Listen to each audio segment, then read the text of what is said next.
बिस्मिल्लाहिर्रहमानिर्रहीम। अस्सलाम वालेकुम नाज़रीन, मैं हूँ महरीन सब्तैन और देख रहे हैं आप मेरा यूट्यूब चैनल।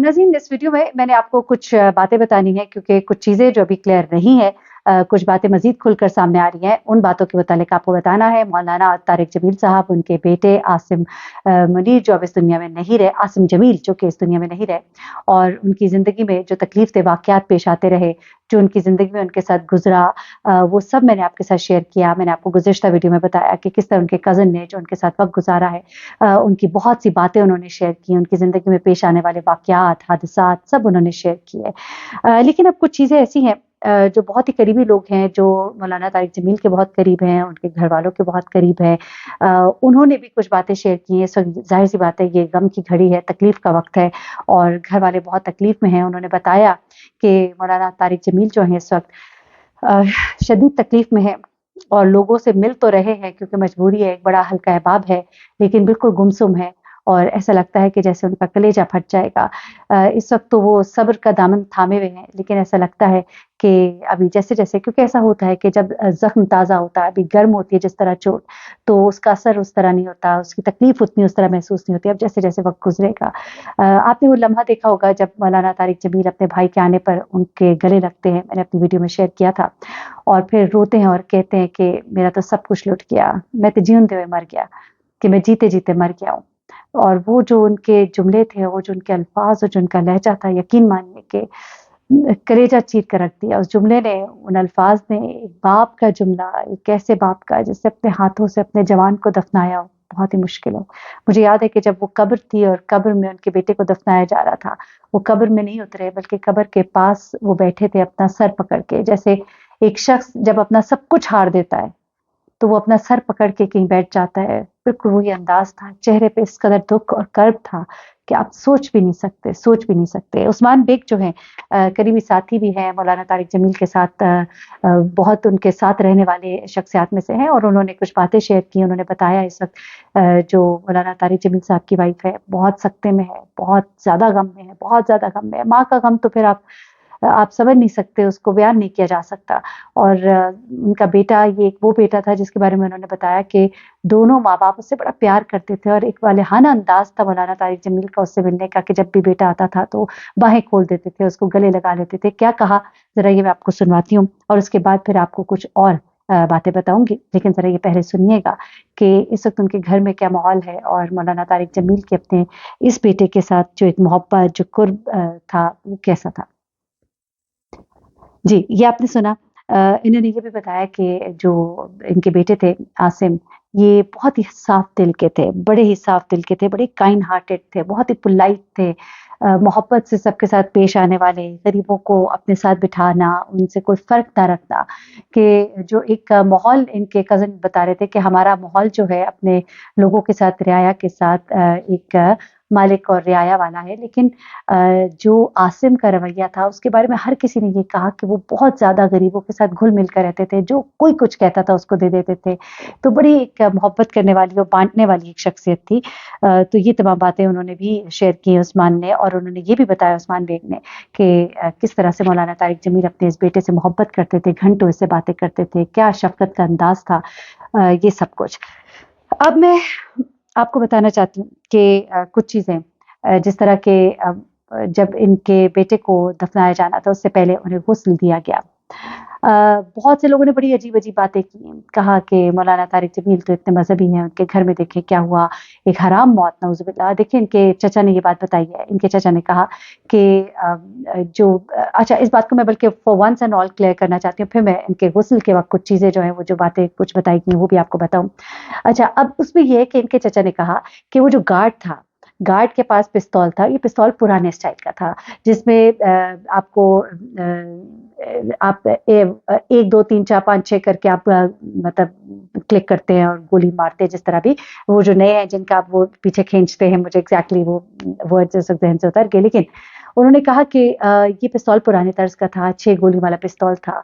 ये पिस्तौल खाली था। मुलाज़िम ने भी बताया कि पिस्तौल उसका खाली था। उन्होंने माँगा पिस्तौल उससे, तो पिस्तौल दिया। वो कहते हैं उस वक़्त उसने हेजिटेट किया, लेकिन चूँकि उन्होंने माँगा था दे दिया। लेकिन उस वक़्त वो कहते हैं उसमें गोली नहीं थी, तो उसने उसको ऐसे क्लिक किया, पहले उधर आगे करके यूँ करके, और जब अपनी तरफ रुख था तो यूँ-यूँ किया, तो एकदम से उसमें से गोली चल गई। कोई गोली जो बीच में फँसी हुई थी। कई दफ़ा ऐसे होता है गोली फँसी हुई जो है, अगर हमने कई दफ़ा सुना है कि गोली जो है साफ़ करते हुए पिस्तौल को किसी को गोली लग जाना, तो ये चीज़ें जो है ये हम सुनते हैं, ऐसा हो जाता है। तो ऐसा ही हुआ, लेकिन लोगों को जब ये बयान सामने आया तो लोगों ने कहा कि जी मौलाना साहब जो हैं, उनके बेटे जो हैं आसिम जमील के जो भाई हैं यूसुफ जमील, वो तो आके ये कह रहे थे कि मेरे भाई की चूँकि तबीयत बड़ी ख़राब रहती थी और वो डिप्रेशन के मरीज़ थे, और फिर अचानक से ये हुआ, और जो भी हुआ अब हम आप सबसे कहेंगे कि किसी ने उनको नहीं मारा और उनके लिए दुआ कीजिए। तो उस वक़्त उन्होंने इस बात को माना कि उसने खुदकुशी की है, लेकिन चचा जो है वो ये कहते हैं कि वो अपने आप को मारना नहीं चाहता था, वो गोली जो है उसके अंदर नहीं थी, वो उसको ऐसे क्लिक-क्लिक कर रहा था और एकदम से उसमें फँसी गोली जो है वो चल गई और ये हादसाती मौत थी। इस पर लोगों ने बड़े इनको बातें की हैं, जबकि मैं समझती हूँ इंतहाई गैर मुनासिब है। मैं समझती हूँ कि जो उनके चचा ने कहा वो बिल्कुल दुरुस्त है और ऐसा ही हुआ है, और जो बातें जितने मुँह उतनी बातें, अल्लाह से डरना चाहिए और अल्लाह ताला से बुरे वक़्त से हर एक को बचाए। और अब मैं आ जाती हूँ ज़रा कि जिन्होंने इनको देखा, गुस्ल दिया, वो कोई एक आम शख्स नहीं बल्कि वो एक एमएस थे हॉस्पिटल के, यानी कि एक बड़े डॉक्टर थे, रिटायर्ड थे। वो कहते हैं मैंने बहुत सी मैयतें, बहुत सी लाशें देखी अपनी ज़िंदगी में, कई लोगों को गुस्ल भी दिया है, और जब वो कहते हैं कि मैं गुस्ल के वक़्त भी वो उधर थे और उन्होंने जब इनकी डेड बॉडी को भी देखा है, तो वो भी ये बताते हैं, और दीगर लोग जो वहाँ पर मौजूद थे वो कहते हैं कि आसिम के चेहरे पर एक बड़ा ही नूर था, एक रौनक थी चेहरे पर, और मैंने भी तस्वीर देखी, आप यकीन मानिए मुझे भी कुछ ऐसा ही महसूस हुआ था। तो ये कहते हैं कि ऐसा नूर मैंने कभी किसी के चेहरे पे पहले नहीं देखा। ऐसा मैंने मुतमईन चेहरा, मुस्कुराता हुआ, लगता था कि अभी मुस्कुरा पड़ेगा, तो ऐसा चेहरा मैंने पहले नहीं देखा। तो ऐसे चेहरे हमने ऐसा ही सुना है अपने बुज़ुर्गों से कि उन लोगों के होते हैं जो आगे के एक अच्छे सफ़र पर रवाना होते हैं और उनके लिए आगे अच्छा सफ़र उनका मुंतज़िर होता है। तो अल्लाह ताला दुनिया से चले जाने वाले आसिम के लिए आगे के रास्ते को आसान करे, उनके घर वालों को सब्र जमील दे, और उनके घर वाले जो है ख़ास तौर पे उसकी वालिदा, वालिद जो है बहुत तकलीफ़ में इस वक़्त, तो उनके लिए जो है मेरी बहुत सी दुआएँ हैं।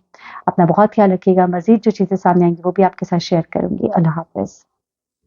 और वो पिस्टल जो थी वो बेसिकली उसके अंदर गोलियां जो थी वो पहले नहीं थी, लेकिन एक वैसे ही जैसे एक आम बंदा बोलता है कि ये मुझे पिस्टल चाहिए और ये मुझे ज़रा दिखाओ, तो वो दिखाने के दौरान जो है जैसे वो कभी उसने अपने सीने की तरफ रखी, कभी हवा में रखी, कभी सीने की तरफ रखी, उसी दरमियान में उसको भी अंदाज़ा नहीं था कि इसके अंदर गोली होगी और ये ऐसे चल जाएगी। काफ़ी दफ़ा वो पिस्टल को चलाता रहा, करता रहा, ऐसा कुछ नहीं हुआ। अचानक ये हादसाती मौत इसको आप कह सकते हैं कि वो उसके सीने पे थी और उसी दौरान वो गोली को ऐसे करते करते, यानी आप उसको जो उसका स्टेप होता है वो एकदम जो है वो सीने पे चल गई, और इंटेंशनली उसका उनका कोई ऐसा इरादा नहीं था, क्योंकि जो उसके पास मौजूद लोग हैं उनका ये बयान है कि उसने ज़ाती तौर पे अपने आप को नुकसान पहुंचाने की कोशिश पहले नहीं की। ये तो सिर्फ अकेला होने की वजह से एक हादसाती तौर पे, जैसे किसी बच्चे के हाथ से छुरी भी चल सकती है, कोई बच्चा जो है वो खेलते खेलते छत से भी गिर सकता है, और इसी तरह उस भाई से भी ये ऐसा हादसा पेश आ गया जो उसकी जान ही ले बैठा। उसको भी नहीं पता था कि मेरी इस मामले की वजह से जान चली जाएगी। कंडीशन तो ऑब्वियसली वो किसी से बात भी नहीं कर पा रहे, मिलना जुलना भी बहुत ज़्यादा, चूँकि उनकी लाइफ ही ऐसी है मेल जोल की, तो मजबूरन वो मिल रहे, नहीं तो अदरवाइज़ वो बिल्कुल भी किसी को जो है वो अपने आप को अकेला रख कर जो है वो, और जब से उनका बेटा जो है वो दुनिया से गया है और जब से मौलाना को ख़बर मिली है, तो वो सिर्फ़ एक ही लफ्ज़ है, आसिम आसिम और आसिम का, क्योंकि मौलाना का वो लाडला था, मौलाना की वाइफ का वो लाडला था, पूरे घर का वो लाडला था। और कई दफ़ा एक दो जगहों पर मैंने ये भी देखा कि मौलाना के सामने जब वो उनका ये वाला बेटा आया करता था, ख़ास करके ये आसिम जमील, तो मौलाना के दोनों हाथ खुल जाते थे और मौलाना बड़ी रिस्पेक्ट उसको देते थे। और जिस तरह से हम लोग अपने बाप को, आज माँ बाप को रिस्पेक्ट नहीं देते, वो बंदा जो है वो मौलाना को उस तरह से अपने बाप को इस हैसियत से नहीं कि वो मौलाना मशहूर है, बल्कि एक बाप को जो सही रिस्पेक्ट देनी चाहिए वो इसलिए देते थे कि मौलाना ने उनको बहुत ज़्यादा इज़्ज़त दी है। और जो गम मौलाना को ज़िंदगी भर बहुत सारे मुश्किलात में हुआ, اس سے کئی زیادہ یہ بہت بڑا دکھ ہے جو میں سمجھتا ہوں کہ اتنی آسانی سے مولانا کے دل سے نہیں جا سکتا.